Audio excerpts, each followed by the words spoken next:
Guys, जय श्री राम। कैसे हैं आप सभी लोग। तो काफ़ी दिनों के बाद एक नए ब्लॉग में फिर से आई हूँ। आप लोगों का हार्दिक स्वागत है ब्लॉग विथ ऋचा में। तो चलिए आज एक नई ट्रिप पे जा रहे हैं। कहाँ जा रहे हैं ब्लॉग में लगातार बने रहें, आगे आपको बताएंगे।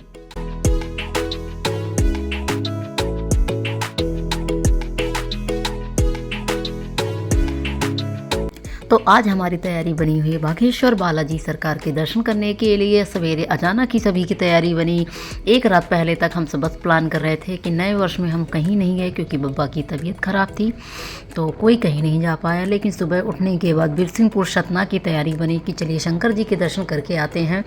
और 9:30 के लगभग जब हम निकलने लगे थे तो गाड़ी में बैठते बैठते ये प्लान बना कि जब निकल ही रहे हैं तो चलिए बागेश्वर धाम चलते हैं, कभी नहीं गए हुए हैं तो बस चलिए हम वहीं चलते हैं।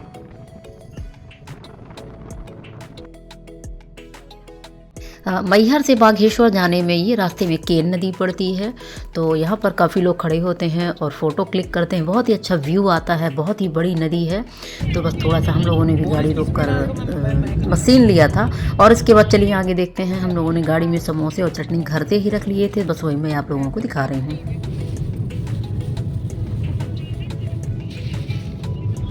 चाकू सब है, पूरा नाश्ता है। क्या ये समोसे हैं और ये रही चटनी। इसमें घर से लाई थी चटनी भर के।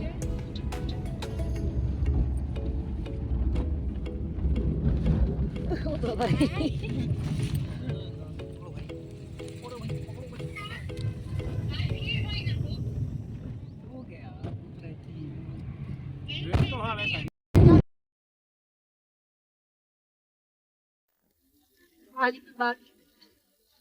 वो अच्छा नजारा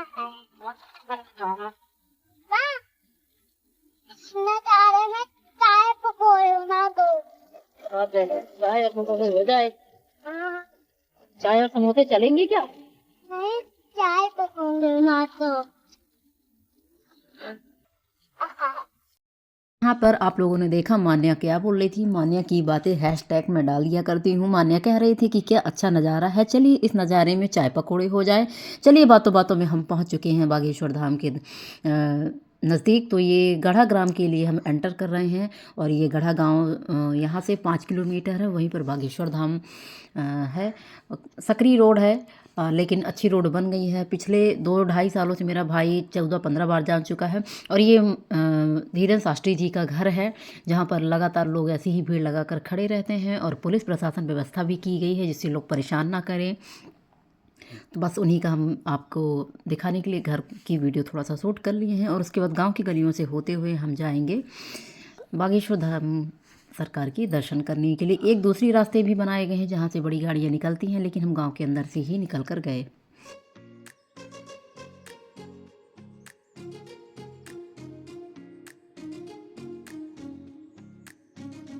गांव के अंदर से गाड़ियां जब निकली तो हमने एक चीज़ देखा कि हर घर में साधु जी सीताराम वगैरह, सीताराम जय बागेश्वराय नमः लिखा हुआ था। और चलिए गाड़ी को हमने यहाँ पे पार्क कर दिया है। चलिए मंदिर की तरफ चलते हैं। यहाँ पर बहुत सारी प्रसाद की दुकानें अब लग गई हैं। पहले बताया जाता है कि इतनी दुकान, इतनी व्यवस्थाएँ नहीं थी। और कैमल राइड वगैरह भी होती हैं। चंदन लगाने के लिए बच्चे और महिलाएँ काफ़ी घूम रहे थे कि चंदन लगवा लीजिए 10-10 रुपये में। और मेरा भाई तो आज 15वीं बार आया हुआ है, तो वो बता रहा था कि शुरुआत में प्रसाद की दुकानें 1-2 ही थी, नहाने धोने की कोई व्यवस्था नहीं थी। और ये यहाँ पर धीरेन्द्र शास्त्री जी बैठकर पर्चा लिखते हैं, वहीं का ये प्लेस है। मैंने थोड़ा शूट किया था। इसका मेन गेट दूसरी तरफ से कहीं से होगा। चलिए हम आगे चलते हैं।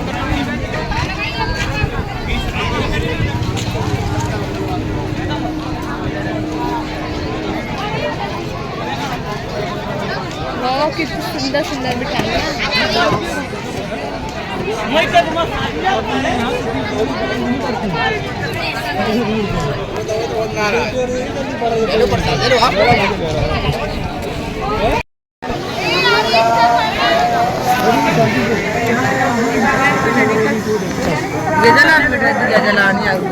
मैंने दीपक खरीद लिया था और बस जा रहे हैं दर्शन करने के लिए। जिस रास्ते से हम जा रहे थे आगे पता चला कि ये रास्ता बंद कर दिया है। अत्यधिक भीड़ होने के कारण मान्या को देखिए कंधे पर बैठी हुई है जिद करके कि मम आज कंधे पर बैठूंगी। पता नहीं कहाँ उसने किसको देखा है। तो फिर हम लोग गेट से वापस आ गए क्योंकि अंदर से रास्ते से बंद कर दिया गया था। तो बहुत ज़्यादा हवा भी चल रही थी। किसी तरह से मैंने यहाँ पर दीपदान किया, मैंने और मेरी भाभी प्रिया ने। और उसके बाद ये दूसरे दरवाजे पर आए जहाँ पर देखिए ये जिग जैक वाली जो रेलिंग लगाई गई है, इसको क्रॉस करने के बाद इस चबूतरे तक पहुँचना था। बहुत ज़्यादा टाइम लगता और समझ में नहीं आ रहा था आज कैसे दर्शन करेंगे। शनिवार का दिन था इसलिए काफ़ी भीड़ थी। मैंने खड़े खड़े यहीं पर हनुमान चालीसा का पाठ किया और उनसे विनती की कि प्रभु किसी तरह से दर्शन दिलाइए। और माई शारदा धाम में हस्बैंड रहते हैं जिस कारण हमें लाभ मिला और हम थोड़ी देर के लिए पुलिस चौकी में बैठे। वहाँ पर से हमारी विशेष व्यवस्था की गई और एक पंडित जी आए और हमें लेकर गए दर्शन करवाने।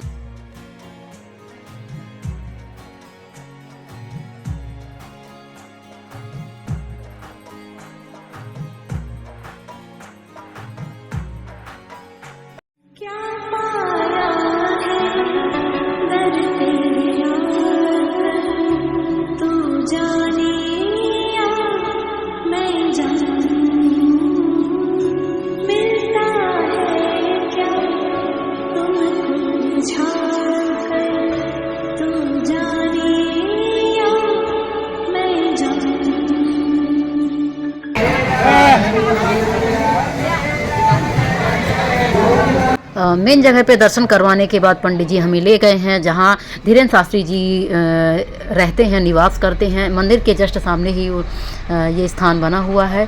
यहाँ पर धीरेन्द्र शास्त्री जी पूजा करते हैं और उनकी विशेष मीटिंग वगैरह, जैसे कोई बड़े विधायक वगैरह आते हैं तो यहाँ मीटिंग लगती है। यहाँ पर पूजा स्थान है उनका और रामधुन लगातार यहाँ पे चल रही है। बहुत ही आनंद आया, बहुत ही मज़ा आया। और आप सब भी बोलिए जय सीताराम। शासन प्रशासन देश विदेश जो भी आते हैं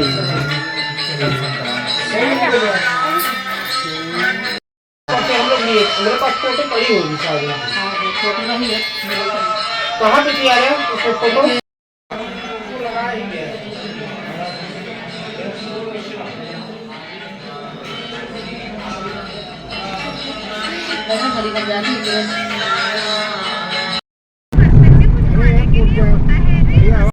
बागेश्वर धाम दर्शन के बाद अब हम चल चुके हैं खजुराहो मंदिर की तरफ।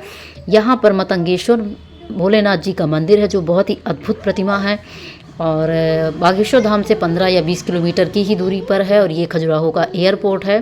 थोड़ा हमने वीडियो शूट किया। हम पहुँच चुके हैं भोलेनाथ जी के दरबार में। चलिए आपको भी दर्शन करवाते हैं।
भोलेनाथ जी के दर्शन बहुत अच्छे से हो गए हैं, उनको प्रणाम किया और उसके बाद अब हम चलते हैं मंदिर से बाहर। खजुराहो मंदिर जो जस्ट बगल से ही बना हुआ है, एक ही प्रांगण में था लेकिन कटीली तार के द्वारा इन्हें अलग अलग कर दिया गया है और अलग गेट बनाया गया। हम लोगों ने थोड़ी सी एक रील बनाई थी स्लोमो का, तो वो भी है। और इसके बाद चलिए अब हम चलते हैं मंदिर के बाहर। और भोलेनाथ जी का जो नंदी है वो तिराहे में बाहर बनाया गया है। अब यहाँ पर हमारी गाड़ी पार्क हो गई थी। अब हम चलते हैं दूसरे गेट की तरफ जहाँ से खजुराहो मंदिर के लिए हम अंदर जाएंगे।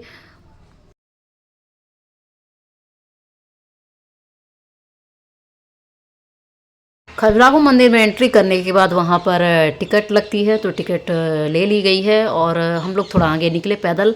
तो यहाँ पर बहुत बड़ा तालाब है, तो थोड़ा सेल्फी हुई हम लोगों की।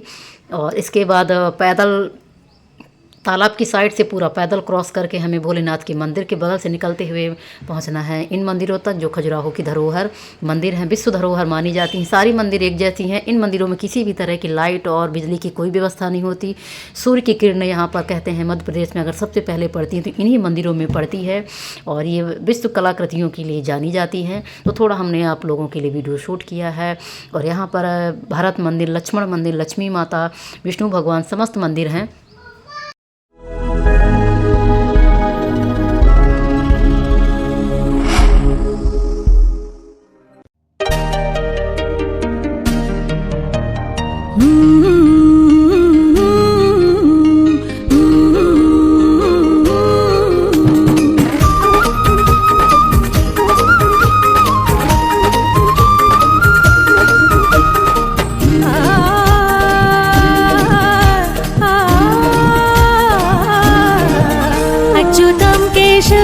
कृष्ण दामोदरं रामनारायणं जानकी वल्लभम्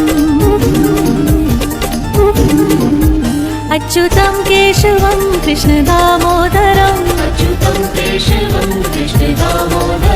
रामनारायणं जानकी वल्लभम् कौन कहते हैं भगवान आते नहीं, तुम मीरा के जैसे बुलाते नहीं, अच्युतं केशवं कृष्ण दामोदरं रामनारायणं खजुराहो दर्शन के बाद हम लोगों ने खाना खाया। हमने हमारी गाड़ी में खाना रखा हुआ था। हमने बाहर का आज के दिन कुछ भी नहीं खाया, घर से नाश्ता भी लेके चले थे और खाना भी। और इसके बाद अच्छी खासी ठंड लगने लगी तो सभी ने कैप वगैरह लगा ली। अब निकल चुके हैं अपने घर, अपने मैहर के लिए। तो हम बस वापस आ रहे हैं। वीडियो कैसी लगी है ज़रूर बताइएगा। और बस कुछ रास्ते का हमने वीडियो शूट किया। और ये रहा खजुराहो का पूरा डिटेल, तो आप लोग यहाँ पे पढ़ सकते हैं। कुछ हमने फ़ोटोज़ वगैरह अपनी यादों के लिए ली हैं, तो यहाँ पर शेयर करते हैं। और वीडियो को लाइक करिएगा, शेयर करिएगा, सब्सक्राइब करिएगा। मिलते हैं जल्दी अगली वीडियो में, तब तक के लिए बाय बाय।